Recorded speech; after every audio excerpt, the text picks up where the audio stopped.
오랜만에 또 우리 시작을 하기 때문에 성경 목록과 한번 또 불러보도록 하겠습니다.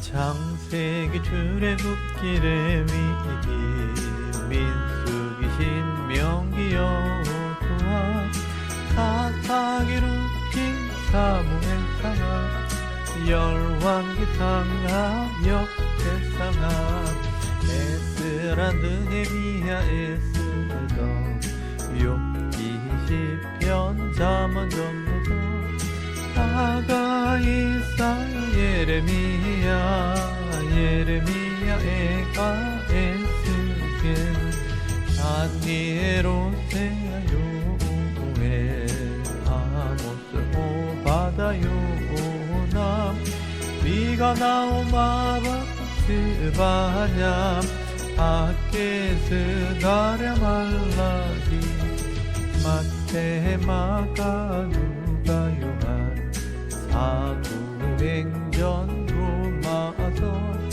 고린도 전후 갈라디아서 에베소서 빌립보서 골로새 데살로니가 전후서 디모데 전후 디도서 빌레몬 이브리야 고고 베드로 전후 요한 1, 2, 3 유다서 요한 계시록 구약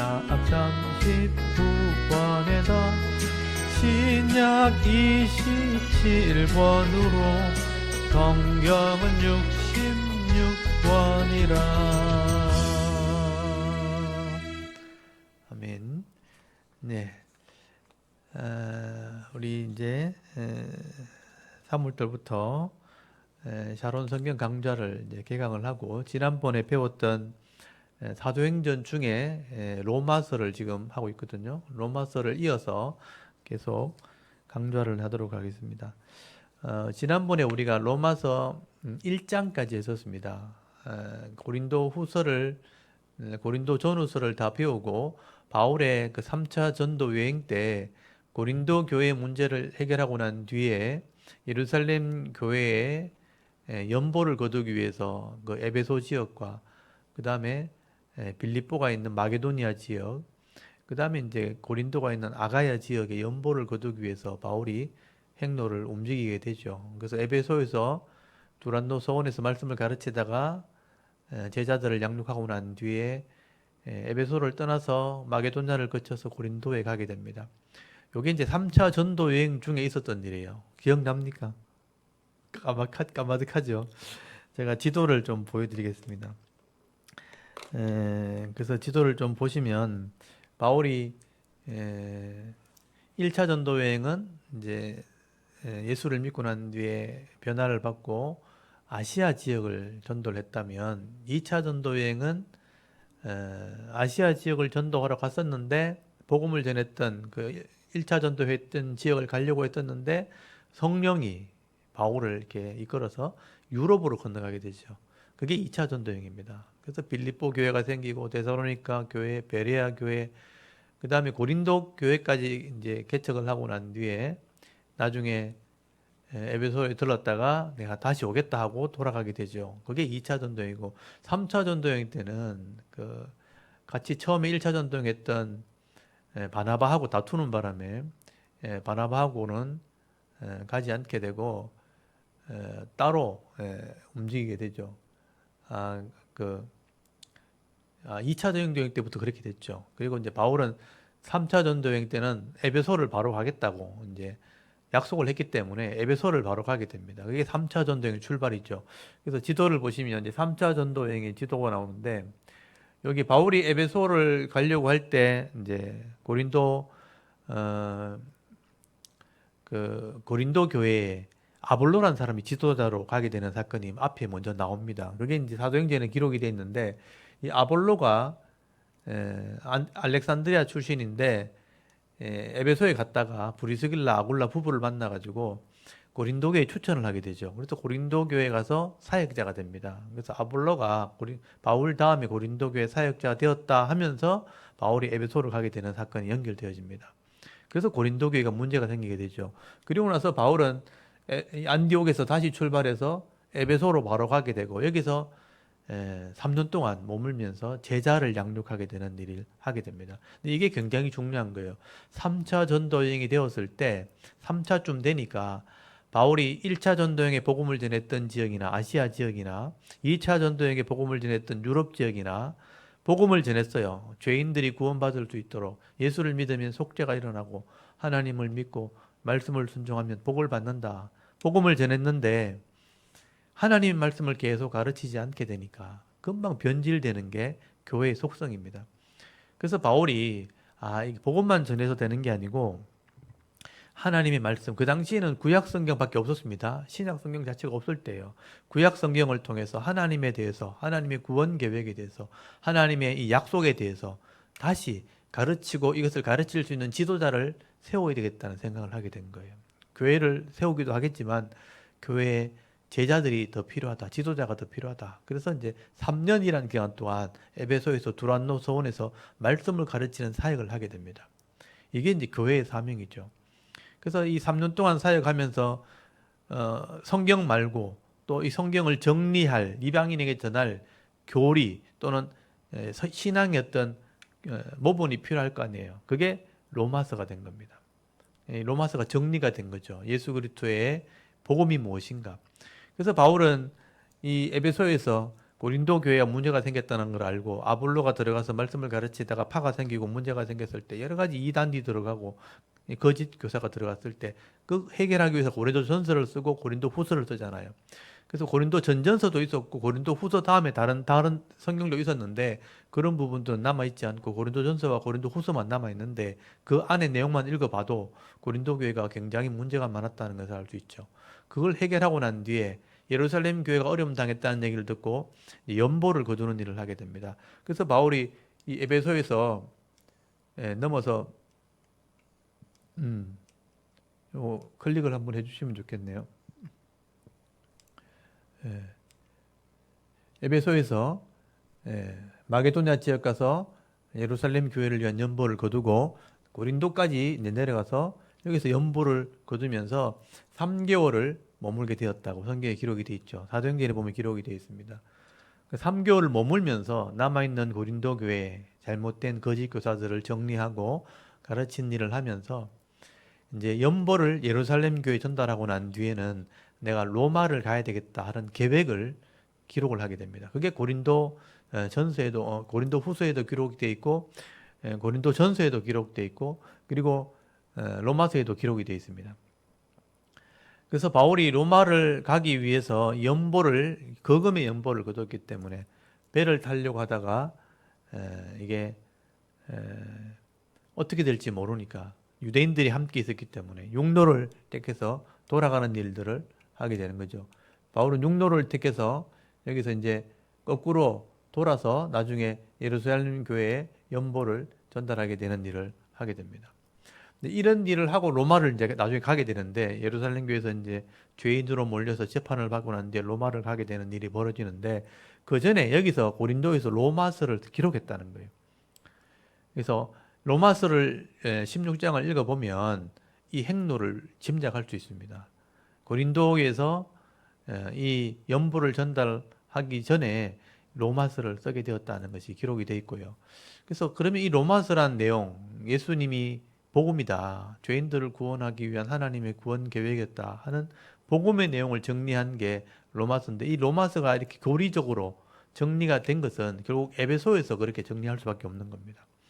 그래서 바울이 에베소에 3년 동안 사역을 하면서 이런 것을 정리해서 로마서를 기록했고 로마에 혹시 못 가게 될 일이 생길지 모르니까 이 내용만큼은 내가 전달해야 되겠다. 그래서 편지를 쓴 거예요. 이게 로마서는요, 논문처럼 기록된 거예요. 모든 사람이 죄인이고 죄에서 구원받으려면 하나님 방법밖에 없는데 그게 예수 그리스도다. 예수님이 속죄를 믿고 구원받으면 믿음으로 구원받고 믿고 난 뒤에 이런 영생의 복을 얻게 되는데 하나님과 화평하게 되어지고 의로운 삶을 살게 되는 그런 변화가 일어나게 된다는 거예요. 근데 그게 육신으로는 쉽지 않죠.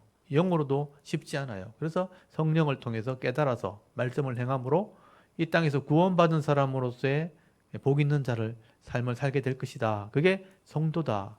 구원받은 백성이다. 그리고 성도는 이런 삶을 살아야 될 것을 정리한 게 로마서 전체 내용입니다.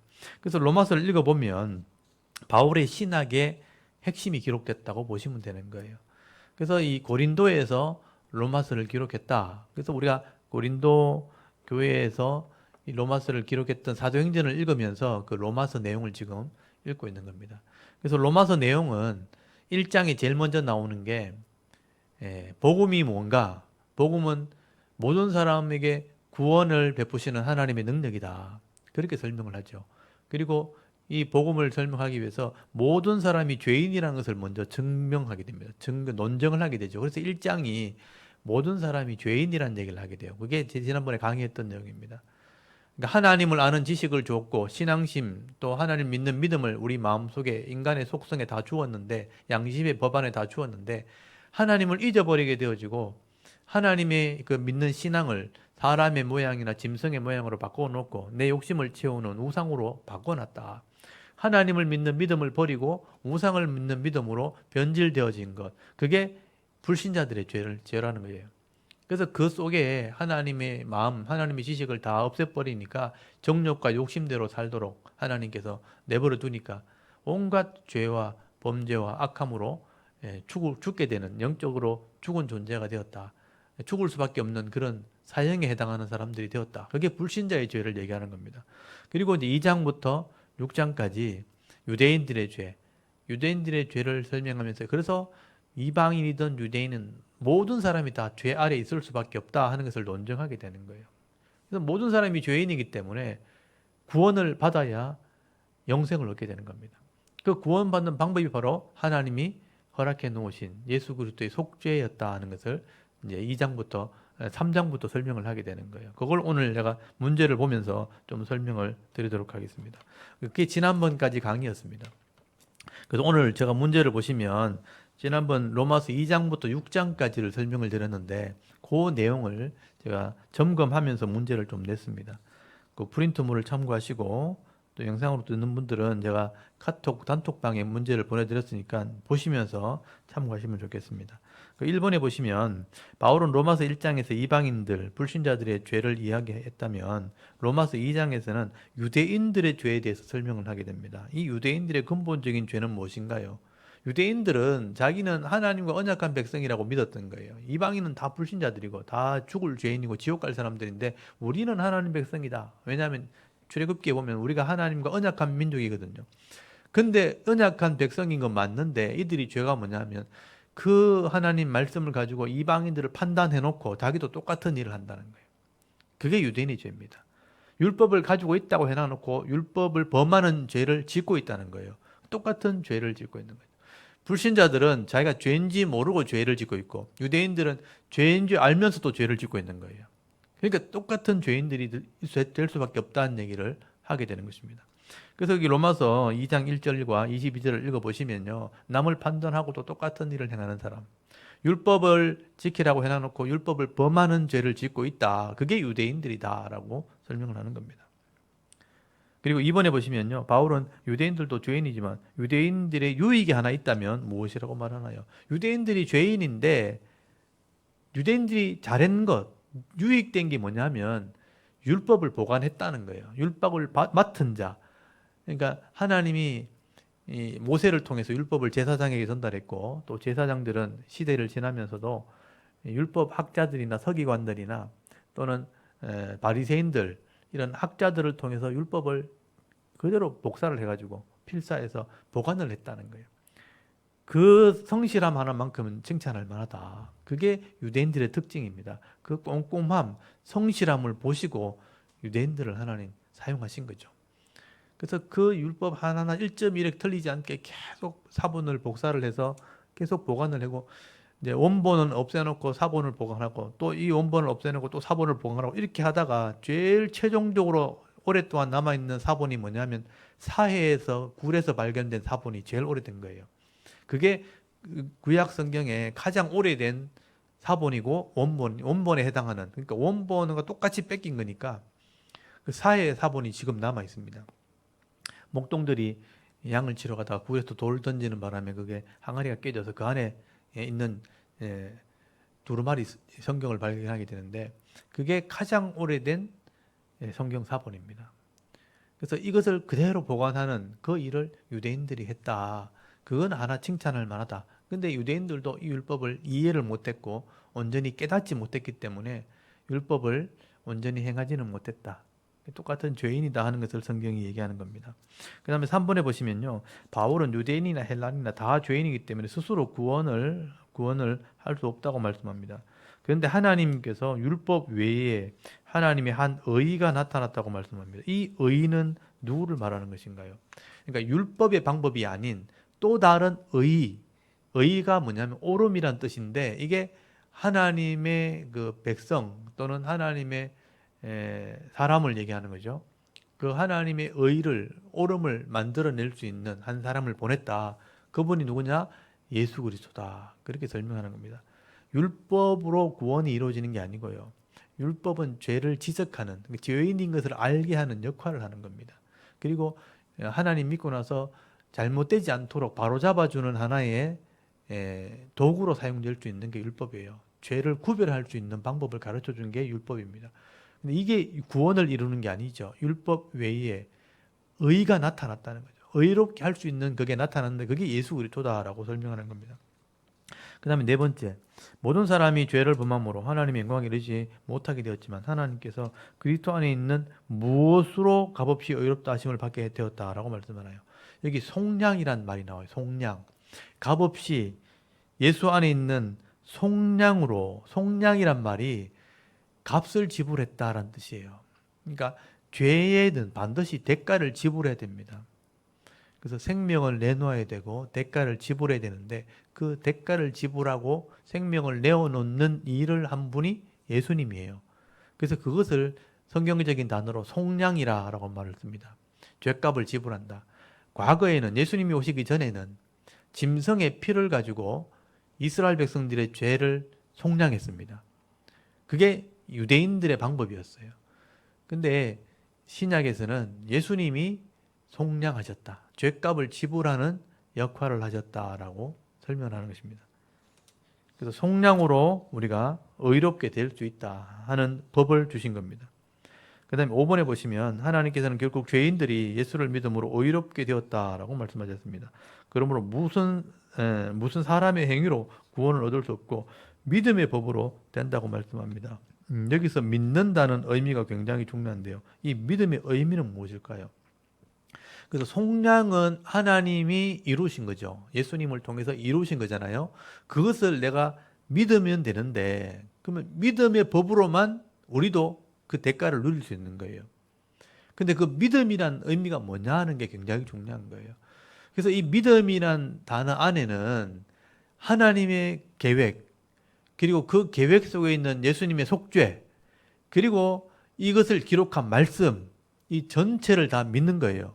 그리고 믿었다면 속량했기 때문에, 죄사함 받았기 때문에 그 받은 자로서의 율법을 행하는 삶, 그러니까 구원받기 위한 율법이 아니고 구원받았으니까 바르게 살려고 하는 기준, 그게 율법이거든요. 그 율법을 행하는 것까지 전체를 다 믿음이라고 요구하는 겁니다.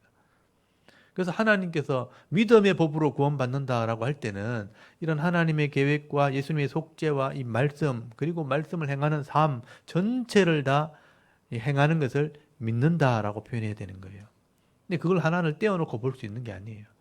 그래서 하나님께서 요구하시는 믿음이라는 것은 이런 전체를 이해하고 받아들여서 믿고 내가 하나님 나라 갈 때까지 이걸 삶으로 사는 삶, 이게 전체를 믿음이라고 얘기하는 겁니다. 이걸 오해하시면 안 돼요. 이걸 오해하니까 예수 믿는 것으로 끝났다라고 생각하는 거죠. 내 삶도 믿음 안에 포함되어 있는 거예요. 이걸 진짜 교회에서 가르쳐야 됩니다. 이거 안 가르치면 그냥 교회 다니는 것으로, 직분 받은 것으로, 그냥 내가 주일 예배 드린 것으로 그냥 믿었다고 생각하는 거예요. 그거는 믿는 게 아니고요. 그냥 믿음의 한 부분일 뿐입니다. 그래서 믿었다 하는 의미를 제가 앞으로 계속 설명할 겁니다. 이건 잘 생각하셔야 됩니다. 6번에 보시면 바울은 믿음이 무엇인지를 설명하기 위해 아브라함의 믿음을 설명을 합니다. 아브라함은 땅과 자손을 주신다는 약속을 믿을 때 의롭게 되었다라고 말씀을 합니다. 그래서 이 아브라함은 믿음의 조상이 되었습니다. 그렇다면 이 아브라함의 믿음은 할례를 받기 전인가요? 할례를 받고 난 후인가요? 그러니까 아브라함이 처음 믿음의 사람이라고 성경에 기록이 되어 있고요. 하나님의 약속을 믿었다. 그래서 그 믿음으로 의롭게 되었다라고 성경에 기록이 되어 있어요. 창세기 15장에 보면. 근데 하나님이 아브라함의 믿음을 보시고 네가 의롭게 되었다라고 말한 것이 할례를 받기 전인가, 할례를 받고 난 뒤인가, 이게 중요한 거예요. 왜냐하면 지금도 유대인들은 할례를 받아야 구원받는다라고 생각하기 때문에. 그러면 처음 의롭게 되었던 아브라함이 그러면 할례 받고 의롭게 됐냐? 할례 받기 전에 그 믿음으로 의롭게 됐냐? 성경에 보면 할례 받기 전이라고 돼 있단 말이에요. 그럼 할례하고 믿음하고는 아무 상관없는 거예요. 그래서 아브라함의 믿음을 예를 든 이유가 뭐냐면요. 진짜 믿음의 출발이 어딘지를 설명하고 있는 거죠. 할례를 받음으로 믿음이 출발하는 게 아니고 율법을 행함으로 믿음이 출발되는 게 아니고 하나님을 믿으니 그것이 의롭게 여겨졌다. 그 의롭게 되는 출발은 하나님을 믿는 믿음에서 출발한다. 행위, 할례를 받는 어떤 표적, 그 몸의 표시 이것 때문에 구원받는 게 아니라 그래서 유대인들은 지금도 할례를 받아야 구원받는다고 주장하거든요. 그래서 어떤 행위로 구원받는 게 아니라는 것을 설명하려고 아브라함을 예를 든 겁니다. 아브라함이 하나님과 하나님의 약속을 믿었기 때문에 의롭게 되었다. 그리고 나서 그것을 안 믿고 안 지키니까 다시 할례를 행하게 한 거거든요. 그래서 요거 할례 전인가 할례 후인가 하는 것을 바울이 얘기를 하게 됩니다. 그 다음에 7번에 보시면 예수는 우리의 무엇 때문에 내어줌이 되고 또한 우리를 무엇하기 위하여 살아나셨다. 성경에 기록이 되어 있죠. 4장 25절에 보면 우리의 범죄한 것 때문에 내어줌이 되었다. 그래서 십자가에 죽었다는 얘기죠. 우리 죄 때문에 예수님이 죄 없이 죽으셨다. 그리고 또한 우리를 뭐 하기 위해서 살아나셨다. 부활했다. 이렇게 되어 있죠. 살아났다는 것은 부활이죠. 우리를 의롭다 하기 위해서 부활하셨다. 그렇게 설명을 하고 있습니다. 그래서 이것을 예수님의 십자가와 부활이라고 얘기하죠. 그 다음에 8번 우리가 믿음으로 의롭다 하심을 받았다면 하나님과 무엇을 누리게 되었나요? 우리 죄가 예수님의 속죄로 말미암아 지불되어졌고 죄값이 지불되어졌고 우리가 그러면 죄인이 아니고 의롭게 되었다라고 믿게 되면 우리 의롭게 되었으니 하나님을 만날 수 있는 자격이 되는 거예요. 그래서 하나님 만나서 화평을 누리게 되었다라고 설명을 합니다. 화목하게 되었다, 화평하게 되었다. 이 죄 문제 때문에 우리가 이 땅에서 죽게 되었고 고통을 당하게 되었거든요. 근데 죄 문제가 해결되어지면 하나님을 만날 수 있고 화평을 누리니까 내 인생의 문제를 해결할 수 있는 그런 은혜와 복이 임하게 된다는 거죠. 하나님으로부터 오는 은혜가 있다는 거죠. 그래서 죄는 여전히 있고 죄의 문제는 계속 일어나지만 그 은혜로 죄를 이기는 삶을 살아가는 게 성도라는 거예요. 근데 바울이 그것을 설명하게 됩니다. 그래서 하나님과 화평을 누리게 되었다. 그게 불신자와 성도의 가장 큰 차이입니다. 근데 제대로 된 믿음이 없으면 이걸 못 누리는 거예요. 교회에 와도 예배를 드려도 제대로 된 마음의 어떤 믿음을 가져야지만 이런 하나님과 화평이 일어나고 하나님이 주시는 은혜로 말미암아 죄 문제를 이길 수 있는 능력도 생기는 겁니다. 그래서 예수 믿는 사람이 좀 다르게 살아갈 수 있다는 거예요. 이게 화평이 진짜 복이라는 겁니다. 그 다음에 9번에 보시면 한 사람이 순종하지 않음으로 많은 사람이 죄인이 된 것 같이 한 사람이 순종하심으로 많은 사람이 의인이 되었다고 말씀합니다. 여기에 말하는 한 사람은 각각 누구를 말하는 것인가요? 이게 순종하지 아니한 한 사람은 아담을 얘기하는 거고요. 여기 순종한 한 사람은 예수님을 얘기하는 거죠. 아담으로 말미암아 죄 없는 땅에 죄가 들어오게 되었고 모든 후손이 죄를 가지고 태어나도록 이렇게 죽음에 이르는 존재가 된 게 아담 때문입니다. 아담이 하나님과의 언약을 어겼기 때문에 그렇거든요. 그래서 아담으로 말미암아 모든 사람이 죄인이 되었고 또 한 사람이 순종해서 죄값을 지불해서 우리가 의롭게 되었으니까 그 한 사람이 예수님입니다.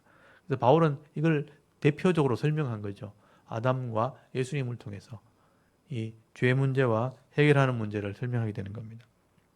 그 다음 10번째, 예수를 믿음으로 구원받은 사람은 새 생명 가운데 행해야 된다고 말씀합니다. 그렇다면 몸의 사욕을 순종하지 말고 우리의 지체를 무엇으로 하나님께 드리라 이렇게 말씀하나요. 그 믿음의 문제는 마음의 영역이잖아요. 근데 마음으로 믿어서 의롭게 되었고 하나님과 화평이 되었으면 우리 삶도 육체도 살아야 되는 거예요. 근데 죄의 모습으로 살면 안 되니까 우리를 하나님께 드려라. 무엇으로? 의의 무기로 드리라. 의를 행하는 무기라고 돼 있어요. 왜 무기라는 표현을 썼을까요? 여러분, 무기가 뭐 하는 겁니까? 전쟁하는 거죠. 그러니까 삶에는 이런 치열한 싸움이 있다는 거예요. 왜냐하면 육신의 죄성은 여전히 육신에 남아있기 때문에, 욕심과 정욕이라는 부분이 남아있기 때문에 의는 있는데, 내가 의롭긴 마음은 됐는데 아직까지 그것을 다 행하지 못하는 거죠. 육신의 욕심 때문에. 그래서 그것을 위해서는 싸워서 이기는 사람이 돼야 되는데, 그게 의의 무기로 하나님께 맡기라, 하나님께 드려라. 그러면 너를 도와줄 거다. 그래서 도움을 통해서 이겨나가는 것이 성도입니다. 성도는 이 땅에서 죄 문제가 완전히 해결되어지고, 구원파 그렇게 하거든요. 완전히 해결되어지고 더 이상 죄를 짓지 않는 사람으로 살아가는 게 아니에요. 그게 구원파들이 주장하는 거예요. 근데 우리는 연약함이 있는데도 불구하고 은혜로 이겨나가면서 그냥 살아가는 존재. 그래서 자칫 잘못하면 또 넘어지고 또 실수하는 그런 존재. 그렇지만 하나님의 도우심으로 언제든지 다시 회복될 수 있는 그런 은혜가 있는, 그게 성도입니다. 그래서 늘 초라해 보이기도 하고 약해 보이기도 하는데 때로는 강하기도 하고 능력도 있고 그렇게 나타나는 거예요. 그래서 내가 완벽하게 되기를 기대하면 안 됩니다. 교회 가서. 연약함이 늘 있는데 해결해 나갈 수 있는 방법이 있는 사람. 그래서 가능성이 늘 있는 거예요.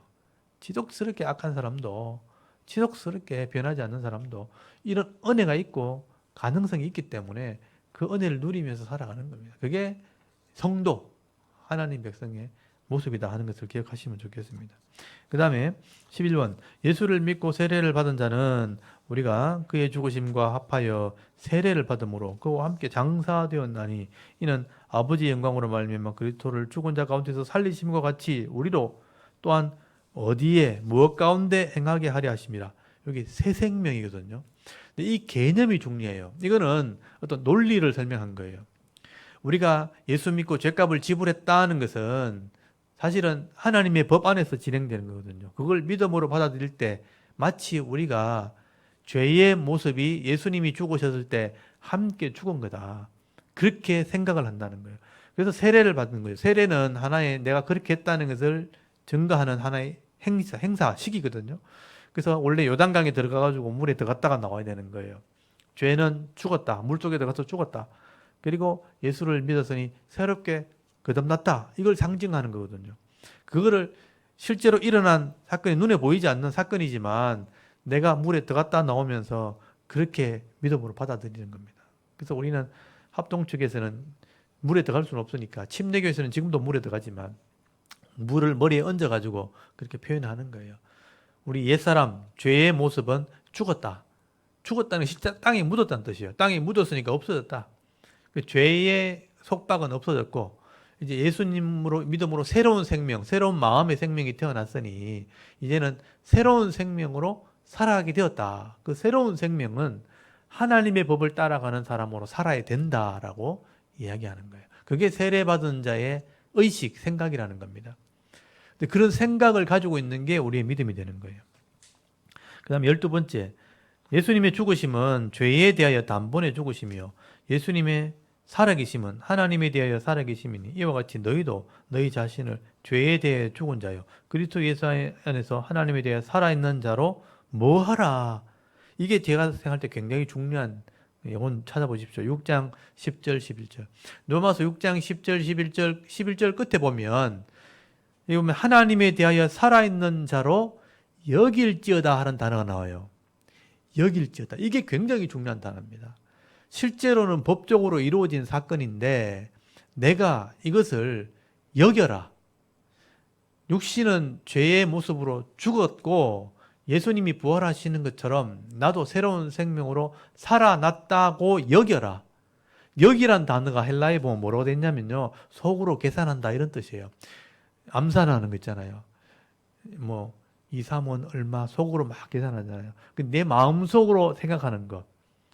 그러니까 너는 육신의 모습은 지금 죄의 모습 가운데 있지만 죽은 것으로 영혼이 거듭나서 예수님 부활한 것처럼 새로 살아났다는 것으로 마음속으로 확신하고 살아가라. 여겨라. 이게 믿음이라는 거예요. 그런 마음을 가지고 살아가야 된다 하고 여겨라는 단어를 썼다는 게 굉장히 중요합니다. 그래서 이 여겨라는 단어를 꼭 기억하십시오. 여겨라. 이렇게 여기고 살아야 마음속으로 다짐하고 생각하면서 살아야 된다. 그 다음에 13번에 보면 바울은 예수를 믿는 성도에게 전에는 너희가 너희 지체를 부정과 불법에 내어주어 불법에 이르는 같이 이제는 너희 지체를 어디에 무엇으로 내어주어 거룩함에 이르라 라고 말하나요? 여기는 의의 종이라고 되어 있어요. 종의 원리를 설명하죠. 누구든지 거기에 따라가면 그게 종이 되는 것처럼 죄를 따라가면 죄의 종이 되는 거다. 근데 우리가 의롭게 되었으니 구원받은 사람이 되었으니 내 생각과 내 몸이 의를 따라가는 자가 되라. 그래서 의의 종이 되라. 그건 종이 되라 하는 거예요. 네가 그렇게 따라가라 하는 거예요. 그게 행함을 얘기하는 겁니다. 그렇게 여기는 사람은 의를 따라가는 종이 되라. 이 의가 뭐냐면 옳음이란 뜻인데 이걸 좀 더 구체적으로 설명한 하나님 말씀이 되는 거예요.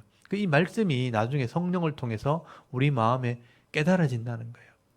그래서 죄를 짓고 거짓말하고 싶고 남을 미워하고 싶은 마음이 있는데 말씀이 우리 속에 오셔서 그렇게 하지 마라. 그러면 그렇게 하면 징계를 받고 벌을 받고 고통당하는 것이 있다라고 깨닫게 해주면 의를 따라가야 된다 이렇게 말하는 거예요. 의의 종이 되라. 그걸 따라가려고 해라. 그게 예수 믿는 사람이다. 그래서 달라진다는 거예요.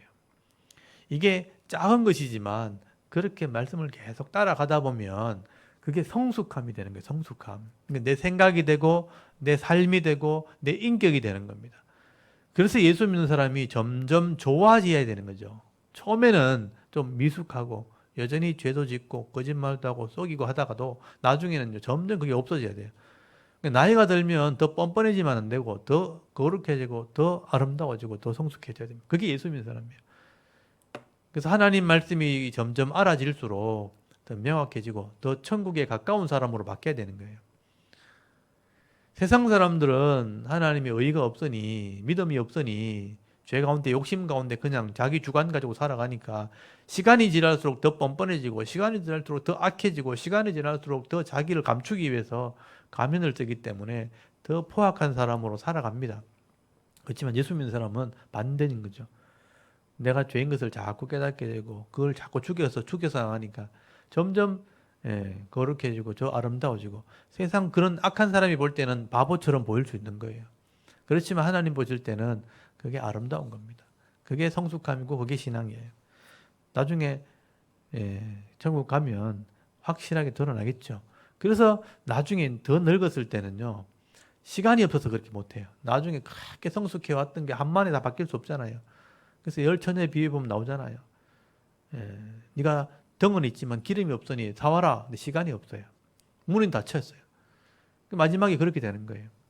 결국 계속 성숙해 되는 과정이 결국 우리의 믿음이고 우리의 삶의 열매고 또 성령의 열매가 되는 겁니다.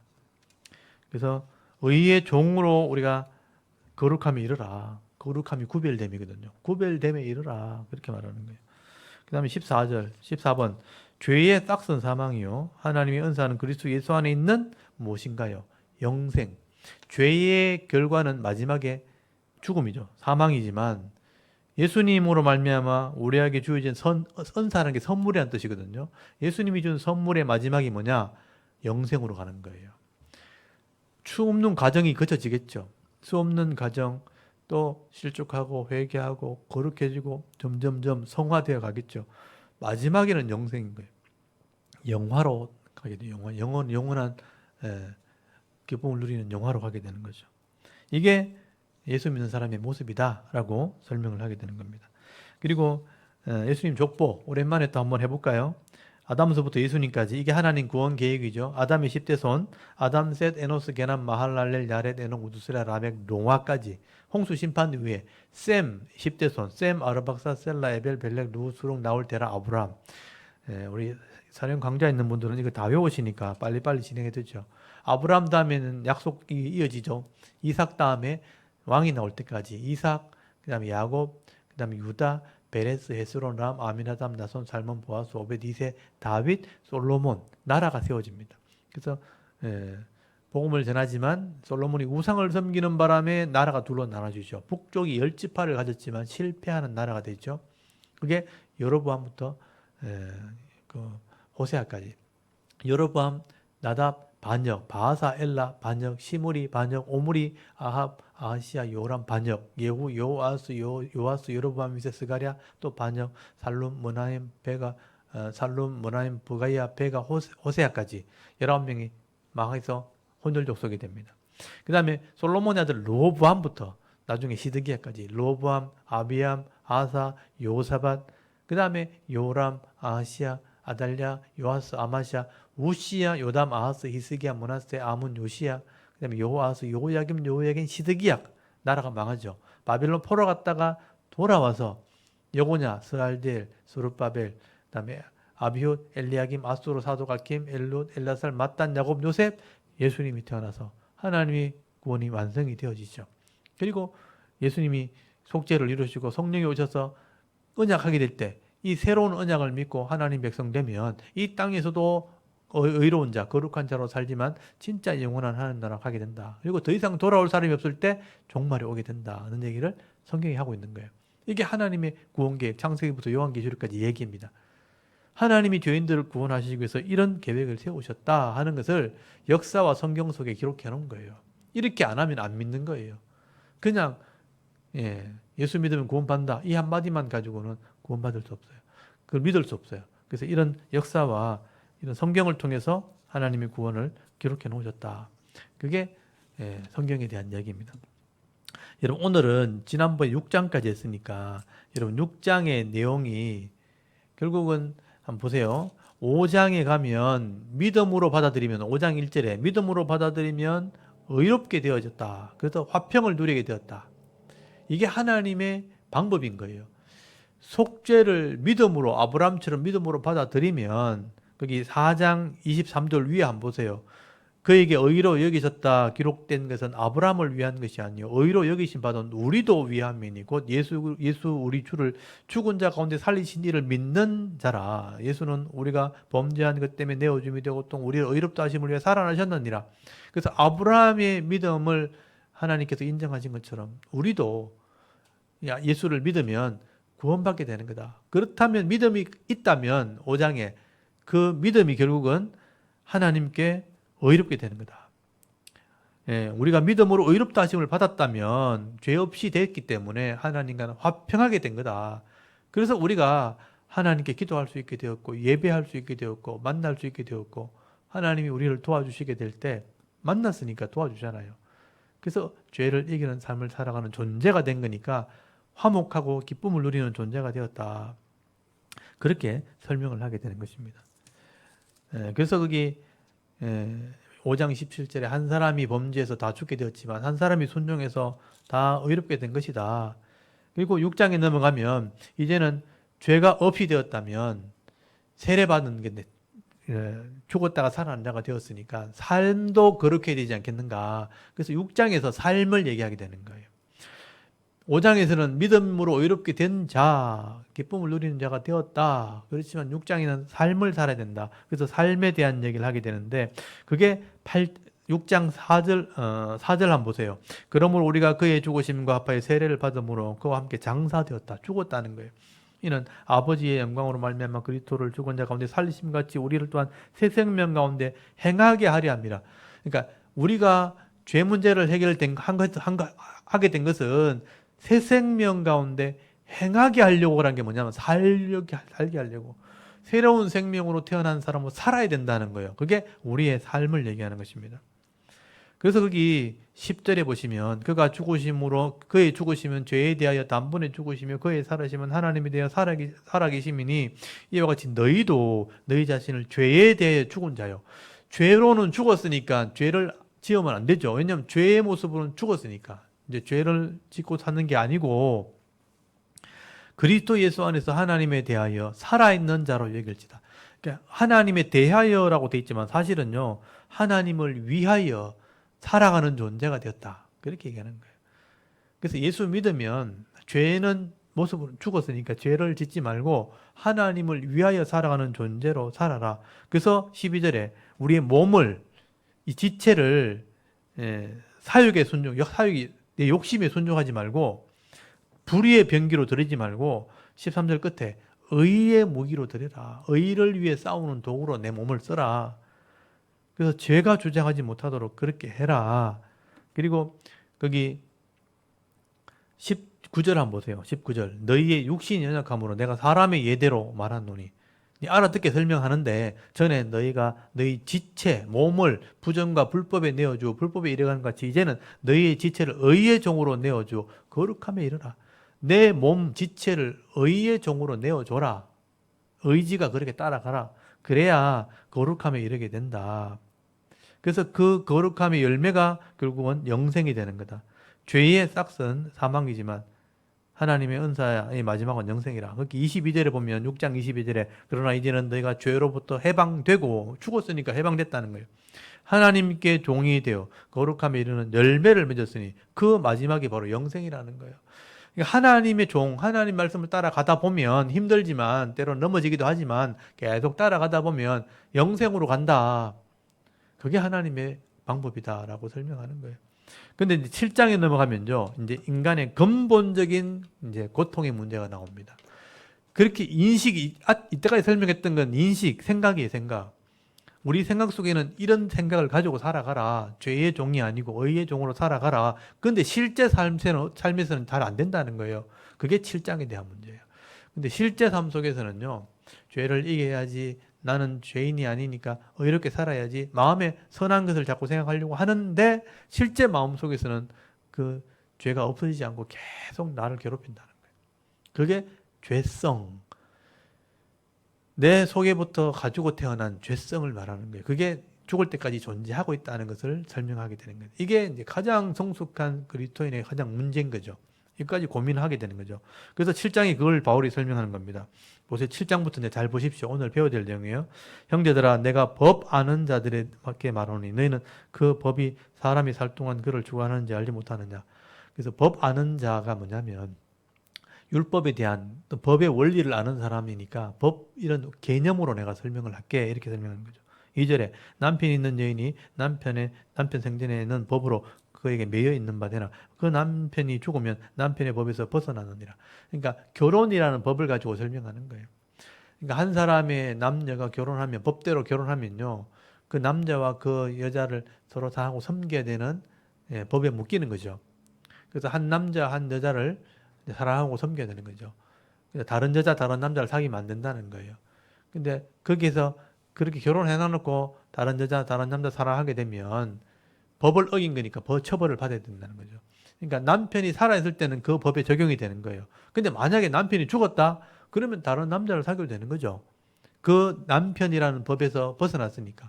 그게 법의 원리라는 거예요. 그래서 3절 한번 보세요. 그러므로 만일 그 남편 생전에 다른 남자에 가면 엄녀라. 남편이 살아있는데 다른 남자를 사귀면 엄난이 죄가 되는 거죠. 엄녀가 되는 것이지만 남편이 만약에 죽었다면 그 법에서 자유롭게 되나니 다른 남자에게 갈지라도 엄녀가 되지 않느니라. 이 법의 원리가 그렇다는 거예요. 남편이 살아있으면 법에 적용이 되지만 남편이 죽으면 이 법에는 자유로워지는 거다. 그래서 다른 남자를 사귀어도 그건 죄라고 말하면 안 된다. 그게 법이다라고 설명한 거죠. 이게 원리를 설명한 거죠. 그래서 4절에 그러므로 이 원리를 가지고 내가 설명하는데, 우리가 죄를 지은 사람이었지만 죄값을 지불했다면 죄에 대해서는 죽은 자가 된다라고 설명하는 거예요. 그러니까 이 죄에 얽매이는 것은 없어진 거죠. 정죄라는 부분은 없어지는 거예요. 그 얘기를 하는 거죠. 4절에 보십시오. 그러므로 내 형제가 너희도, 이 법을 가지고 설명한 거죠. 그리스도의 몸으로 말미암아 율법에 대하여 죽임을 당했다. 예수님이 십자가에 죽었을 때 함께 죽은 자로 여겼다 그랬잖아요. 아까. 그래서 그렇게 생각한다면 그 율법이 죄를 지적하는 건데, 죄에 지적하는 죄 짐이 예수님과 함께 죽었다면 그 죄의 짐은 없어지는 거죠. 이는 다른 이곧 죽은 자 가운데 살리신 이에게 가서 우리가 하나님을 위하여 열매 맺게 하라 하심이라. 그 죄의 모습은 죽었고 다시 거듭났다면, 만약에 생명이 거듭났다면 이거는 하나님을 위해 사는 사람이 된 거죠. 그렇게 되는 것이다.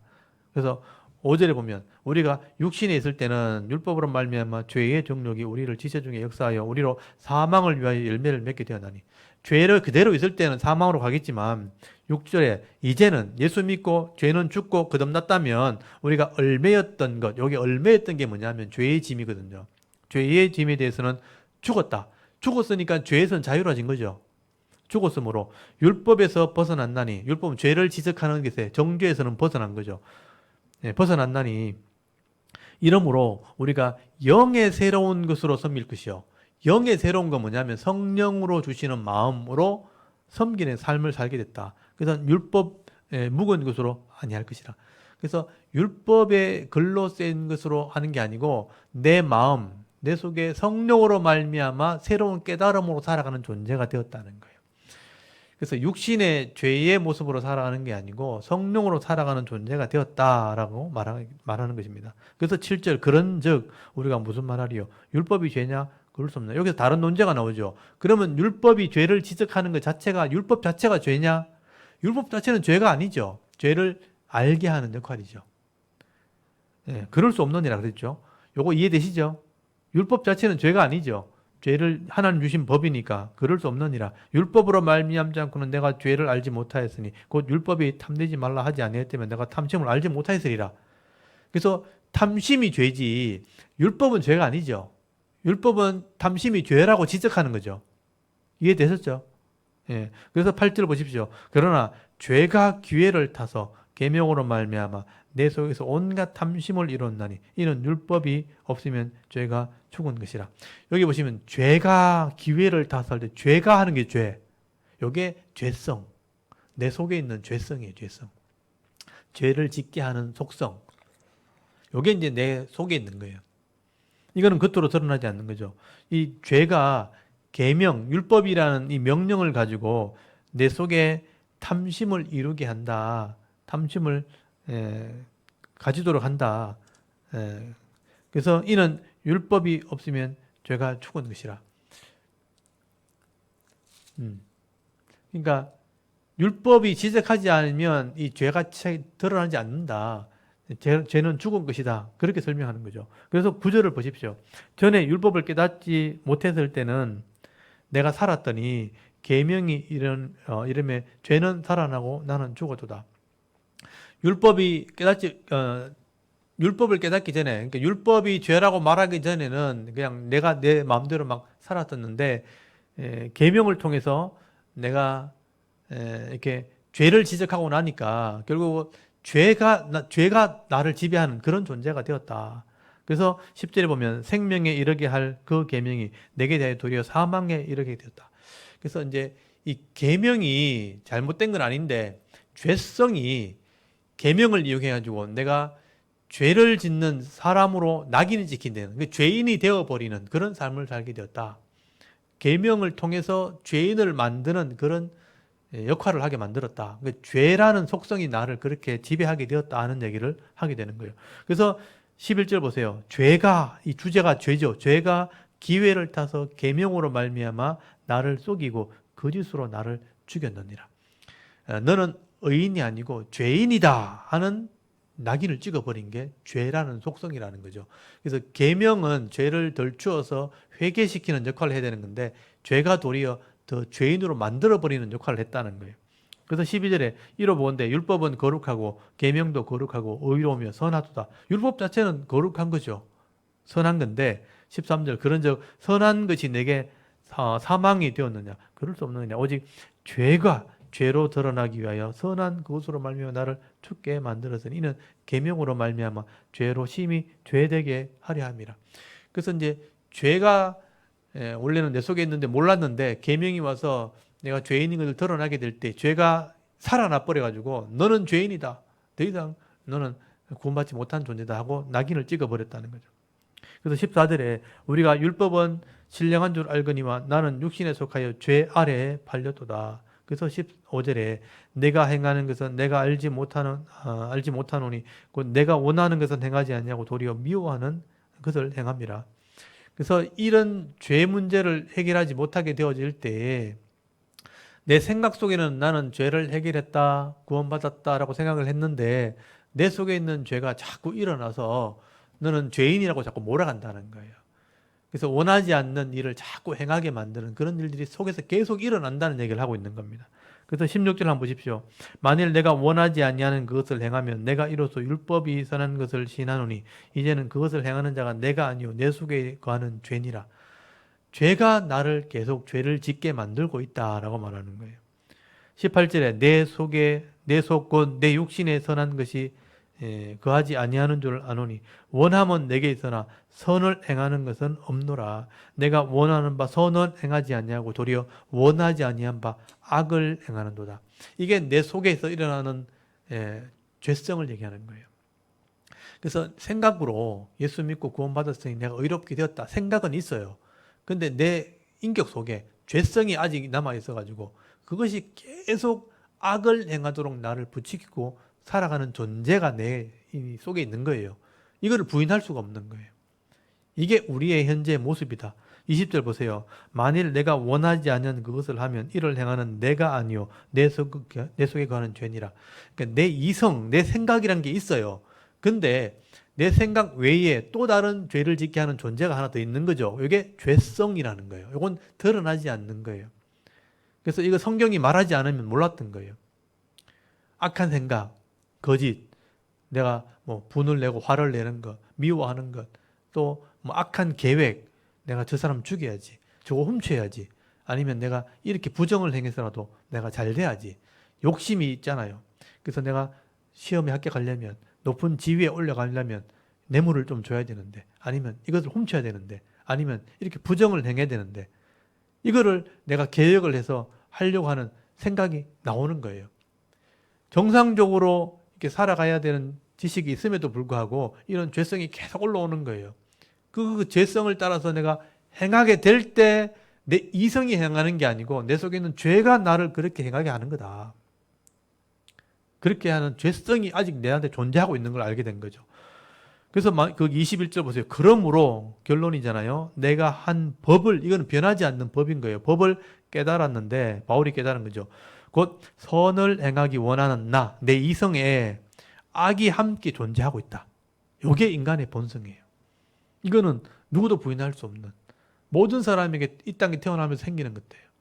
그냥 우리는 그냥 내 생각이라고 생각했는데 그게 아니고 내 속에 죄성이 함께 존재하고 있는 거예요. 그래서 예수 믿고 구원받을 수 있고 내 이성은 구원받았고 내 이성은 나는 거룩한 자로 여기면서 살아가려고 하는 마음이 있어요. 그런데 내 속에 한편에 다른 법이 하나 있는데 그게 죄성이라는 법이에요. 그래서 계속 죄를 짓게 만들고 생각하게 만들고 악하게 만드는 죄성이 하나 있는 거죠. 이 법이 하나 있다 하는 것을 깨달았다는 거예요. 그래서 22절 내 속사람은, 내 이성은, 내 인격은 하나님 법을 즐거워하되 내 지체 속에 다른 법이 있는데 이게 죄성이에요. 법이 내 마음의 법과 싸워서 내 지체 속에 있는 죄의 법으로 나를 사로잡는 것을 보는도다. 이게 여러분의 인격이에요. 저도 그렇고 여러분도 그렇고. 그 정도 차이가 좀 있죠. 이게 전부 강하면요, 진짜 포악한 생각을 하고 살아가고 굉장히 분노하면서 악을 행하면서 살아가는 사람이 있다는 거예요. 자기 이성에 이런 죄성이 완전히 지배당하게 되면요, 거짓말하고 속이고 악을 행하고 도둑질 하는데도 이게 죄인 줄 몰라요. 그냥 그게 내 삶이 돼버려보세요. 근데 하나님의 법을 알고 하나님 말씀을 아는 사람들은요, 이 죄성을 드러내고 알게 되는 거예요. 그러니까 안 하려고 애를 쓰는 거죠. 그래서 싸우든 싸운다. 마음의 법과 다른 법이 막 싸운다. 이런 표현을 쓴 거죠. 그게 이성이, 우리 인격이 이성이에요. 그렇게 해서 평생을 살아가는 거예요. 그래서 24절 보면요, 이걸 내가 완전히 없앨 수 없구나. 바울의 입장에서 오호라 감탄사거든요. 나는 참 곤란한 사람이구나. 곤고한 사람이구나. 야, 참 골치 아픈 사람이네. 이게 우리 인간이 그렇구나 하는 걸 깨닫는 거죠. 이게 철학자들이 말하는 게 깨우침. 아, 내가 참 이런 존재구나. 이게 내 인간의 모습이구나. 본성이구나. 이 모든 사람이 다 그렇다는 거죠. 나는 참 곤고한 사람이다. 우리는 다 골 때리는 사람들이에요. 이런 것을 가지고 살아가는 사람들. 이거는 뭐 어린아이든 나이가 많든 남자든 여자든 상관없어요. 다 똑같아요. 이런 곤고함, 이런 골치함이 있는 거죠. 이 사망의 몸에서 누가 나를 건지냐. 이런 죄성에 갇혀있는 모습을 누가 해결할 수 있겠는가. 그래서 25절에 보면 우리 주 예수 그리스도로 말미암아 하나님께 감사하리로다. 그런즉 내 자신이 마음으로는 하나님의 법을, 육신으로는 죄의 법을 섬기노라. 이게 우리의 본성이에요. 이걸 부인할 수 없어요. 이걸 인정하셔야 돼요. 목사도 그렇고 장로도 그렇고 집사도 그렇고 모든 성도들도. 불신자들이 하나님을 믿음이 없으면 그냥 양심과 이런 죄성이 싸우는 거고요.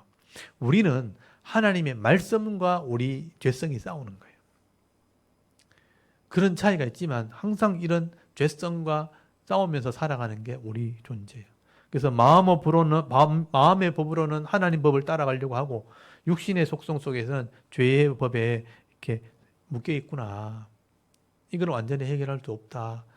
그렇다면 우리가 이 땅에서 어떻게 거룩하게 살 수 있겠는가? 근데 해결책이 이제 8장에 나오는 거예요. 그래서 여러분 잘 보십시오. 로마서 6장에서는 우리가 죄의 종을 살아가는 게 의의 종으로 살아야 된다고 얘기했죠. 이게 의식 속에는 그렇단 말이에요. 근데 그런 인식, 그런 말은 알겠는데 실제 살아보니까 안 되잖아요. 그 근본적인 문제가 7장에 나온단 말이죠. 이해되시죠? 그런 게 있죠. 그죠? 하나님 섬기는 마음도 있는데 내 속에 계속 욕심이 따라가는 게 있잖아요. 이게 해결 안 되는 거죠. 그래서 이걸 어떻게 해결해야 좋겠는가 바울이 고민해 보니까 8장이 이제 그 해결책인 거죠. 완벽한 해결은 아닌데 그 해결할 수 있는 방법이 있는 거예요. 그게 오늘 8장입니다. 굉장히 중요한 거죠. 8장 1절 한번 보십시오. 그러므로 연결돼 있죠. 이제 그리스도 예수 안에 있는 자, 여러분들이죠. 그리스도 예수 안에 있는 자, 성도들에게는 결코 정죄함이 있을 수 없다. 정죄함이 없다. 너는 죄인이다 하는 게 있을 수 없다. 2절. 이는 왜냐하면 그리스도 예수 안에 있는 생명의 성령의 법이라는 게 있어요. 아까 죄의 법이 나왔잖아요. 죄성. 근데 생명의 법이 있어요. 그 성령의 법이 있어요. 성령의 법이 죄와 사망의 법에서 너를 해방했습니다. 성령의 법이라는 게 나와요. 이게 하나님이 하나님의 인격이 이게요. 하나님의 인격이 전능하신 하나님이 창조주 하나님이 하늘 보좌에 계시지만 그 인격을 우리에게 보냈다는 거예요. 그게 성령이에요. 오순절날 임한 성령이 바로 그 성령이에요.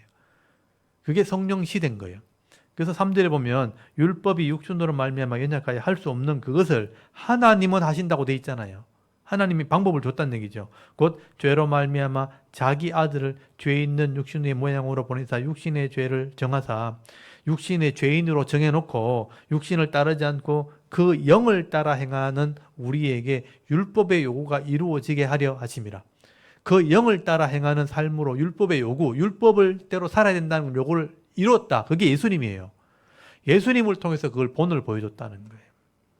성령을 따라 행하면 예수님처럼 완벽하게 율법을 이길 수 있다. 요거를 해낼 수 있다. 그렇지만 우리는 예수님이 아니기 때문에 그런 삶으로 이끌려가는 존재는 될 수 있는 거예요. 그래서 5절에 육신을 따르는 자는 육신의 일을, 영을 따르는 자는 영의 일을 생각하느니 육신의 생각은 사망이요 영의 생각은 생명과 평안이라. 그러니까 성령을 따라가는 마음이 생기면 된다는 거예요.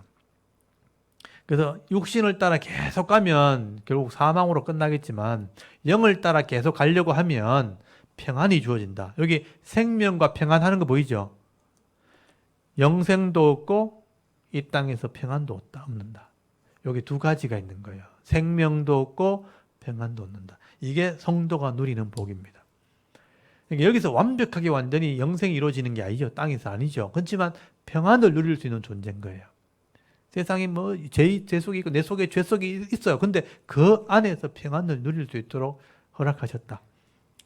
7절 육신의 생각은요 하나님과 원수가 되나니 이는 하나님의 법에 굴복하지 아니할 뿐 아니라 할 수 없다. 내 육신의 생각 죄성으로는요 이게 안 돼요. 법을 온전히 이룰 수 없어요. 욕심이 있으니까 안 돼요. 근데 8절 보세요. 육신에 있는 자들은 하나님을 기쁘시게 할 수 없느니라. 만일 너희 속에 하나님의 영이 거하시면, 근데 만일 너희 속에 하나님이 영이 거한다면 또 다른 거예요. 하나님이 영이 거하시면 너희가 육신에 있지 않냐고 영에 있나니 누구든지 그리스도의 영이 없으면 그리스도의 사람이 아니라 또 그리스도께서 너희 안에 계시면 몸은 죄로 말미암아 죽은 것이나 영은 의로 말미암아 살아있는 것이라. 예수를 죽은 자 가운데 살리신 이의 영, 성령이 너희 안에 거하시면 그리스도 예수를 죽은 자 가운데 살리신 이가 너희 안에 거하시는 그 영으로 말미암아 너희를 죽은 몸도 살리시리라. 여기 보면 너희 안에 거하시면서 예수를 죽은 자 가운데 살리신 이 하나님이죠. 예수를 살리신 그분이 너희 안에 가신 성령으로 말미암아 너희의 죽은 몸도 살리리라. 그러므로 형제들아 우리가 빚진 자로 돼 육신에게 져서 육신대로 살 것이 아니니라. 내가 육신대로 살면 반드시 죽을 것이 없대. 영으로서 몸의 행실을 죽이면, 이게 이제 우리가 해야 될 일이죠. 영으로서 몸의 행실을 죽여 나가는 삶. 이게 성화, 거룩하게 되는 삶. 이게 정도의 차이가 있는 거예요. 말씀을 많이 알면 이 죄가 뭔지 정확하게 알기 때문에 이 육신의 생각을 자꾸 죽이는 거죠. 그런 삶이 능력이 생기는 거예요. 그래서 성령의 권능이 내 능력이 되는 거예요. 근데 이게 성경을 모르고 아무것도 모르면 성령의 능력으로 잘 못 이기는 거예요. 내 생각이 더 세니까. 그래서 자꾸 실족하고 넘어지는, 믿기는 하는데 연약한 삶을 사는 거죠. 왜 하나님 볼 때는 어린아이 같은 거예요. 그래서 그걸 젖먹는 어린아이라. 우리 아이들이 분명히 아이가 사람은 사람인데 지 욕심대로 살잖아요. 손에 움켜쥐고 내 거라 그러고 막 아버지 것도 지 거라 그러고 친구 것도 내 거라 그러고 막 뺏어가면 막 땡강 부리고 울고 막 하는 게 아니라. 근데 어른들은 그렇게 안 하잖아요. 좀 생각이 크면 내 것과 남의 것을 구분할 줄 알고 이렇게 예의를 바르게 살잖아요. 그러니까 신앙도 마찬가지인 거죠. 육신의 정력이 너무 세고 성령이 약하면 교회 와서 막 땡강 비우고 지고 싶다고 하고 이렇게 한다는 거예요. 근데 좀 하나님 말씀을 알고 성숙해지면 이렇게 하는 게 남에게 유익이 되지 않는구나 하면서 사랑도 하고 양보도 하고 양선하게 되고 충성하게 되고 절제도 하고 이렇게 하는 거예요. 성령의 능력으로 육신의 소욕을 자꾸 죽여나가는 거죠. 그래서 그 정도의 차이만큼 평화가 커지고 작게 이런 성령의 은혜가 큰 사람들은 아무리 세상이 악해도 평화를 누릴 거고요. 이 성령의 이 능력이 작은 사람들은 분명히 하나님 안에 있으면서도 죄 속에 늘 고통하며 사는 거예요. 또 실족하고 넘어지고 또 잘하려고 그러다가 또 안 되고 또 울고 짜고 뭐 티격태격하고 그렇게 살아가는 거예요. 그게 육신의 소욕이 더 강하기 때문에 그래요. 영의 성령의 소욕이 있을 때 영으로 몸의 행실을 죽이는 삶을 살아가는 정도를 키워나가야 되는 거죠. 이게 우리가 해야 될 일이라고요. 그 싸움 하면서 우리가 살아가는 거예요.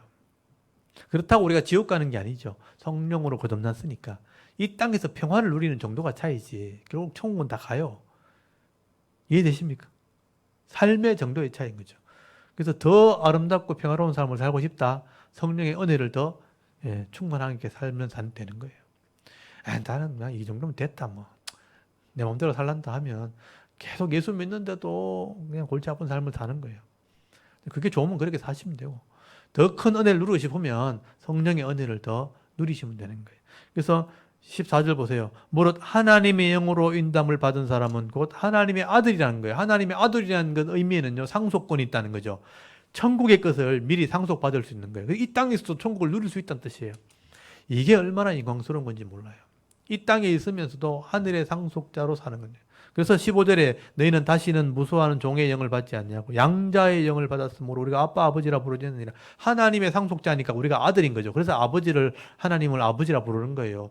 이 아버지라 부른다는 의미는 내가 상속자입니다 이런 의미예요. 내가 하늘의 상속자입니다. 16절 성령이 친히 우리의 영과 더불어 우리가 하나님의 자녀인 줄 증언한다. 성령이 증언한다는 게 뭐냐면요, 변호사가 된다는 거예요. 성령이 우리 속에 오셔서 우리의 육신을 이기게 했기 때문에 그 성령의 증거가 남아있어요. 우리 육신에도 영혼에도 내 지식에도 남아있어요. 하나님의 나라에도 나를 통해 사용했던 성령의 사역이 남아있어요. 그래서 내가 천국 갔을 때 내가 하나님 사람으로 살았습니다 할 때 성령이 변호해 준다는 거죠. 맞습니다. 내가 저 사람을 도와줘서 성령의 소욕으로 이기게 했습니다 라고 증언해 주면 내가 하나님의 자녀의 상속자가 되는 거예요. 성령이 나의 정인입니다. 17절 자녀이면 또한 상속자란 말 나오죠. 곧 하나님의 상속자여 그리스도와 함께 한 상속자니 우리가 그와 함께 영광을 받게 하여 권한도 함께 받으리라. 그래서 상속자인데 이 땅에서는 권한이 따라오는 거예요. 하늘의 상속자인데 하늘에 가면 영광을 누리겠지만 이 땅에서는 죄성이 남아있으니까 권한도 따라온다. 그건 감수하고 살아야 된다. 죄의 열매를 먹고 사는 것보다 낫다는 거예요. 성령을 따라가다 보면요, 이런 고난이 따라와요. 근데 이 고난을 이기면서 가는 게 성도다. 그래서 18절에 생각해봐라. 현재 고난, 이런 성령을 따라가는 삶의 속에서는 때로는 육신의 정욕이 나를 막 힘들게 하고, 때로는 나를 내 고집 지적하고 잘못된 거 잘못됐다고 지적하고 이렇게 좀 마음이 아프지만 이 고난을 견뎌야 된다는 거예요. 이걸 잘 견디면 장래 우리가 받을 영광은 비교할 수 없는 크다. 이걸 잘 견디면 그 놀라운 영광도 누리게 되는 거다. 이해되십니까? 그래서 이 예수 믿는 사람은요, 이 죄성과 싸우는 삶이니까 결코 이제 만만치는 않죠. 그렇지만 죄를 짓고 재앙을 받는 삶보다 훨씬 나아요. 죄를 지으면요, 그 죄에 대한 대가 때문에 여기서는요, 굉장한 수치와 부끄러움을 당하게 됩니다. 겉으로는 막 멀쩡한처럼 죄인처럼 살아가지만 겉으로 볼 때는 불신자가 막 떵떵거리게 살아가는 걸 보지만 죽음이 비참하게 되거죠. 나중에 영적인 죽음이 올 때는요, 감당하지 못하는 지옥의 불에 들어가는 거예요. 그래서 여기 잠깐 동안 어떤 죄의 자유를 누리려고 이런 성령의 싸움을 피해서는 안 된다는 거예요. 그래서 예수 믿고 바르게 살려고 싸우는 게 훨씬 나은 겁니다. 거기에는 고난이 좀 따라오지만 충분히 앞으로 누릴 영광에 비교하면 이 고난은 아무것도 아닌 거죠. 그래서 우리 이 부분을 기억해서 18절에 생각해봐라. 생각한데 현재의 고난은 장차 우리에게 나타날 영광과 비교할 수 없다. 그래서 이 고난은 우리가 견디는 게 훨씬 더 지혜로운 거다. 예수 믿으면서 죄를 이기는 삶을 살아가야 되는 거예요. 좀 이렇게 내가 손해보는 게 있고 좀 억울한 게 있지만 믿음으로 살아가는 게 훨씬 지혜로운 겁니다. 이게 우리의 믿음이죠. 그래서 19절 보세요. 피조물이 고대하는 바. 이 땅에 있는 모든 피조물들이 마지막 영광의 순간이 빨리 왔으면 좋겠다. 지금 모든 자연들이요, 괴로워하고 있다는 거예요. 지금 뭐 기후도 지금 엉망이 되어 있고 환경도 다 파괴되어 있죠. 그러니까 자연들이요, 빨리 종말았으면 좋겠다. 이게 다 끝나고 영광이 임했으면 좋겠다. 그게 다 바란다는 거예요. 피조물이 고다하는 바는 하나님의 아들들이 나타나는 것이니, 피조물이 허다한데 굴복하는 것은 자기 뜻이 아니오 오직 굴복하게 하시는 이런 말미암습니다. 바라는 것은 피조물도 썩어짐의 종로로 탄 데서 해방되어 하나님의 자녀의 영광의 자유에 이르는 것이라. 이 땅에 있는 모든 피조물들이 주님 나라가 빨리 오기를 기다리고 있다는 거예요. 자연이 점점 파괴되고 있으니까. 22절 피조물이 다 이제까지 함께 탄식하며 함께 고통을 겪고 있는 것을 우리가 아느니라. 그뿐 아니라 또한 우리는 곧 성령의 처음 익은 열매를 받은 우리까지도 속으로 탄식하여 양자될 것 곧 우리의 몸의 속량을 기다리니라. 우리가 소망으로 구원을 얻음에 보이는 소망이 아니니 보는 것을 누가 바라리요. 이 장차 이루어질 소망은 아직 보이지 않는 거죠. 이루어진 게 아니기 때문에 그냥 기다리는 거야. 바라고 있는 것이죠. 25절 만일 우리가 보지 못한 것을 바라면 참으로 기다릴지니라. 아직 이루어지지 않은 것이니까 보지 못한 것이니까 지금은 참으면서 기다리는 거다. 그 마지막 종말에서 가는 거다. 그리고 26절 이와 같이 성령도 우리 연약함을 도우시나니. 그러니까 우리가 이런 연약함이 있다. 죄성을 가지고 있고 성령을 따라가는 게 쉽지 않다는 걸 알고 있다는 거예요. 우리 연약함을 아시기 때문에 도우시나니 우리는 마땅히 기도할 바를 알지 못하나 오직 성령이 말할 수 없는 탄식으로 우리를 위해 친히 간구하시느니라. 우리 연약함을 아시기 때문에 어떻게든 도와주려고 하나님이 성령을 통해서 우리를 도우시겠다. 연약함을 아시기 때문에 탄식하면서 우리를 위해 간구하고 계신다. 조그만 힘을 내라 이거죠. 여러분이 그런 마음만 가지면요, 충분히 죄를 이길 수 있습니다. 옛 습관 다 끊어버릴 수 있고요. 잘못된 거 다 고칠 수 있어요.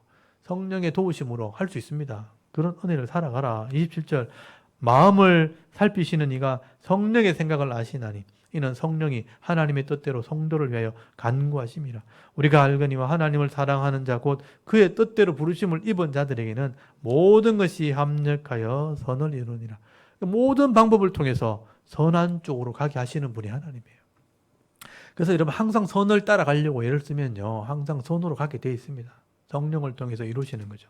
오늘도 그걸 위해서 기도하셔야 되죠. 29절에 하나님이 미리 아시는 자들을 또한 그 아들의 형상을 본받게 하기 위하여 미리 정하셨나니 이는 그로 많은 형제 중에서 맏아들이 되게 하려 하심이라. 또 미리 정하신 그들을 또한 부르시고 부르신 그들을 또한 의롭다 하시고 의롭다 하신 그들을 또한 영화롭게 하셨느니라. 이게 이제 영화의 과정을 설명한 거거든요. 하나님 미리 아시고 우리를 부르셨고 또 우리 정해놓은 자를 하나님께서 부르셨기 때문에 또 우리가 영화로운 곳으로 가게 될 것이다. 하나님이 인도해 간다는 겁니다. 31절 그런즉 이 일에 대하여 우리가 무슨 말하리요? 만일 하나님이 우리를 위하시면 누가 우리를 대적하리요?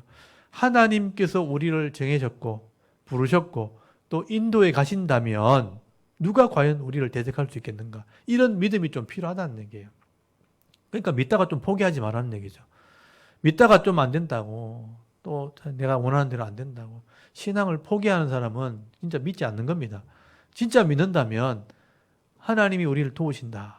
우리를 대적할 자가 없다 하는 믿음이 있어야 되는 거죠. 그래서 32절에 자기 아들을 아끼지 아니하시고 모든 사람을 위하여 내어주신 이가 어찌 그 아들과 함께 모든 것을 우리에게 주시지 않겠느냐.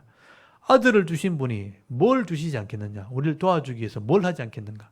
그런 믿음이 필요한 거죠. 33절에 누가 능히 하나님께서 택하신 자를 고발하리요. 의롭다 하신 이는 하나님이시니 누가 정죄하리요. 죽으실 뿐 아니라 다시 살리신 이는 그리스도 예수시니 그는 하나님 우편에 계신 자요 우리를 위하여 간구하시는 자니라. 여기 보세요. 34 다시 보세요. 누가 정죄하리요. 죽으실 뿐 아니라 다시 사시니 죽으실 뿐 아니라 다시 사신 분이 그리스도 예수죠.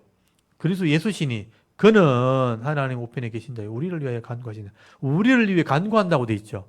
아까 성령도 간구한다고 돼 있죠. 하나님도 원한다고 돼 있죠. 삼위 하나님이 다 우리가 믿음으로 잘 살아가기를 원하신다는 거예요. 그래서 친히 간구하신다는 거예요. 그렇다면 우리가 포기하면 안 되죠. 우리가 믿음으로 살아가야 되는 거죠. 그래서 35절 누가 우리를 그리스도의 사랑에서 끊으려 환난이나 곤고나 박해나 기근이나 적기나 위험이나 칼이자 자기가 포기하지 않는 한은 우리를 어떤 누구도 하나님에서 끊을 수 없는 거예요. 그래서 그 믿음을 가지라는 겁니다. 그래서 기록된 바, 성경에 이게 증거되어 있다는 거예요. 기록된 바, 우리가 종일 주를 위하여 죽임을 당하게 되며 도살당할 양같이 여김을 받았나이다. 함과 같으니라. 늘 이런 고통이 있다는 거죠. 그러나 이 모든 일에 우리를 사랑하시는 이로 말미암아 우리가 넉넉히 이기느니라. 이게 여러분의 믿음이 돼야 되는 거죠.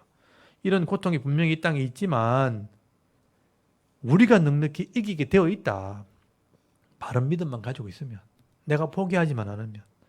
그래서 38절, 39절 이게 바울의 확신이죠. 내가 확신하노니 사망이나 생명이나 천사들이나 어떤 영적인 존재, 또 권세들, 사탄이죠.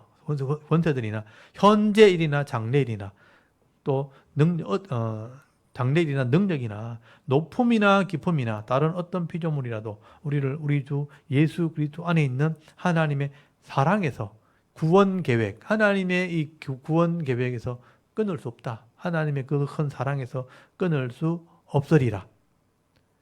이게 복음입니다. 복음. 구원받는 방법. 여기까지 이해되십니까? 지금 1장부터 8장까지가 사실은 복음에 대한 설명이에요. 모두가 죄인인데 하나님이 의를 주셔서 구원 방법을 주셨는데 그게 예수 그리스도라는 거예요. 그래서 예수 그리스도의 속죄를 통해서 값없이 의롭게 하신다. 그것을 믿으면 된다. 아브라함처럼. 아브라함의 믿음을 되겠죠. 그럼 그 믿음이 어떻게 되는가? 죄 문제가 없어졌으니 하나님과 화평하게 된 거다. 화평이 되었으니 어떻게 해요? 죄를 이기는 삶을 살아라. 그렇게 여겨라. 근데 잘 안 돼. 성령이 오셔서 이걸 이길 수 있겠다. 그 영을 따라가면 힘들지만 현재의 어려움들을 이길 수 있도록 하는 방법을 만들어 놨다는 거죠. 그래서 성령을 따라가다 보면 고난은 있지만 좀 어려움은 있지만 넉넉히 이길 수 있도록 해놨다는 거예요. 그래서 끝까지 가게 되어지면 결국은 영생을 얻게 되는 거다. 그게 복음이다. 죄인을 구원하는 하나님의 방법이다. 쉽지요. 간단하지요. 근데 8장까지 기니까 이걸 오랫동안 보면 어려운 거예요. 금방 읽어보면 쉽게 이해될 수 있어요. 또 어렵게 좀 번역된 말만 좀 이렇게 해석을 하면 충분히 이해할 수 있도록 되어 있어요. 하나님이 이렇게 해서 영혼을 구원하셨고 실제 삶 속에서 은혜를 누릴 수 있도록 인도해 가신다. 그 하나님의 사랑을 어떤 사람도 끊을 수 없다. 그리고 이제 9장부터 11장까지는 유대인에 대한 구원, 이스라엘 사람들에 대한 구원이에요. 이게 유대인들 포함 이방인에 대한 구원을 설명한 거예요. 그래서 우리가 구원받은 거예요. 근데 9장에 넘어가면 근데 지금 유대인들은 예수를 영접하지 않았잖아요. 믿지 않았잖아요. 그러면 이스라엘 사람들, 처음 언약했던 이 이스라엘 사람들은 율법만 보관하고 있다가 그럼 지금은 버려진 거냐? 구원 못 받는 거냐? 그게 고민이 생긴 거예요. 바울이 지금 이방인에게 복음을 전하다가 이 로마서를 쓴 건 이방인에게 쓴 거거든요. 고린도에서 로마에 있는 이방인들에게 이렇게 하나님 우리를 구원하셨다라고 로마인들에게 로마서를 쓴 거잖아요. 그러면 유대인들은 버림받은 거냐? 너희들도 알아야 될 거 아니에요. 이방인도 유대인이 버리는 게 아니잖아요. 그래서 9장부터 보세요. 9장 1절 2절을 보면 내가 그리스도 안에서 정말하고 거짓말 안 해놓으라. 나에게 큰 근심이 있는 것과 마음에 그치지 않는 고통이 있는 것을 내 양심이 성령 안에서 나를 더불어 정언하노니 나의 형제 곧 골육의 친척을 위하여 내 자신이 저주받아 그리스도에서 끊어질지라도 원하는 바로다. 그들은 이스라엘 사람이라 라고 돼. 이스라엘 사람이라. 내가 정말 가슴에 큰 고민이 있는데 유대인들이 예수를 안 믿으니까 자기를 핍박하고 복음을 전하는 자기도 핍박을 하잖아요. 그럼 이스라엘 사람들은 예수를 안 믿으니 이 사람 버린 사람들인가? 그게 고민이었다 하는 거죠. 그래서 4절에 그들은 이스라엘 사람이라 그들에게는 양자됨과 영광과 언약들과 율법을 세우신 것과 예배와 약속들이 있고 조상들도 그들의 것으로 것이요 육신으로 하면 그리스도가 그들에게서 나셨으니 그는 만물 위에 계셔서 세세의 찬양을 받으실 하나님이시니라. 아멘. 그러나 하나님 말씀이 폐해진 것 같지 않도다. 이스라엘에서 난 그들이 다 이스라엘이 아니요 또한 아브라함의 씨가 다 그의 자녀가 아니라 곧 이삭으로부터 난 자라 니시라 불리리라 하셨으니 곧 육신의 자녀가 하나님의 자녀가 아니요 또 오직 약속의 자녀가 씨로 여기짐을 받느니라. 지금 이렇게 설명하는 이유가 뭐냐면 이스라엘 사람이라고 버림받은 게 아니고 그 안에 약속된 백성이 있다 하는 얘기를 하게 되는 거예요. 그래서 이스라엘 사람들의 그 영적인 모습을 설명하는 게 9장, 10장, 11장입니다. 요거는 따로 분리해서 봐야 돼요. 그래서 이스라엘 사람들은 처음에 율법을 받은 사람들이고 하나님과 언약한 백성인데 지금은 잠시 실족한 사람이 된 거예요. 넘어진 사람이 된 거예요. 그래서 하나님의 언약을 온전히 순종하지 못함으로 이방인에게 복음을 전하지 못하다가 실족한 그 민족이 되었지만 이방인들에게 이렇게 복음이 넘어가서 다 구원받고 나면 마지막에 이 이스라엘 사람들이 돌아오게 된다. 구원받게 된다 하는 얘기를 마지막에 하게 되는 거예요. 그래서 바울이 나중에 깨닫게 된 게 뭐냐면요. 결국 하나님께서는 다 구원하려고 계획을 하셨구나. 이스라엘 백성을 통해서 구원하는 방법을 준 것처럼 성경에 기록해놨는데 결국 하나님 이스라엘 백성을 통해서 구원하는 게 아니고 예수 그리스도를 통해서 다 구원하시고 이스라엘 사람도 깨닫게 하셔서 나중에 구원받게 하셔서 다 구원하는 것이 하나님의 계획이었다는 것을 바울이 깨닫게 되는 거예요. 그래서 세상에 종말이 오는구나. 그렇게 안 하면 사람들이 안 믿는 거예요, 하나님을. 교만해서 안 믿고 악해서 안 믿고 또 마음의 어떤 욕심 때문에 안 믿고. 근데 이런 하나님의 말씀을 통해서 역사를 통해서 하나님의 계획을 발견하게 되면 또 인간의 약함과 부족함을 알게 되면 그때 이제 하나님을 믿게 된다는 거죠. 이런 객관적인 사실을 통해서 또 성경을 통해서 하나님의 구원 계획을 알게 되면 결국 믿음을 가지게 되는 겁니다. 그래서 이 하나님의 구원 계획 안에 예수님의 속죄가 있고 예수님의 속죄 안에 하나님의 은혜와 구원이 있다. 그래서 그것을 전체를 믿는 것을 구원이다. 또는 구원받는 백성이라고 말하는 것입니다. 여기까지 좀 이해가 되십니까? 됐습니까? 요거 9장부터 나오는 얘기는 다음 주에 제가 정리를 하도록 하겠습니다. 그래서 로마서 이 얘기는 사실은 굉장히 어렵다고 다 얘기하지만 사실은 어렵지 않습니다. 바울의 어떤 이야기를 잘 들어보시면요.